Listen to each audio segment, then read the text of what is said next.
What does E3 error code mean? Hello and welcome to our tutorial. Today, we're going to be tackling a common issue many of us face with our devices, the E3 error code. We'll take a detailed look at what it means, why it happens, and most importantly, how to fix it. What is the E3 error code? So, you're seeing the E3 error code on your device. But what does it mean? It's essential to know that the meaning of the E3 error code can differ depending on the type of appliance or device you are using. This code is typically associated with appliances like air conditioners, washing machines, and dishwashers, among others.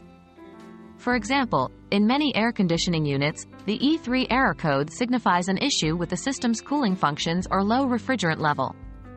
On the other hand, in washing machines, this error may indicate a problem with the drainage system.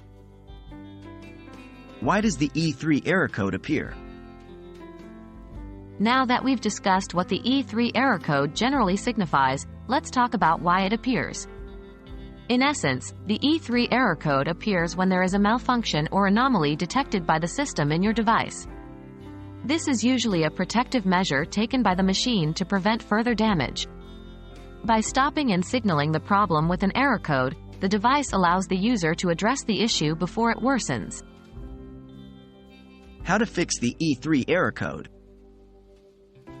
Here comes the most critical part: how to fix the E3 error code. The specific steps will vary based on the device or appliance type, but here are some general suggestions. 1. Reset your device. Sometimes, a simple reset can clear the error code. 2. Check for obvious issues. If it's an air conditioner, check if it needs more coolant. For a washing machine, check the drain pipe for any blockages. 3. Call a professional. If the error persists, it's always best to call in a professional to avoid causing more harm to your device.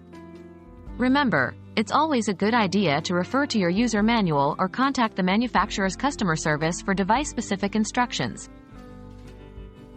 So there you have it. You now understand what the E3 error code means, why it appears, and some basic troubleshooting steps. Remember, when in doubt, consult a professional to prevent further damage to your device. We hope this video has been helpful, and your device will be back up and running soon.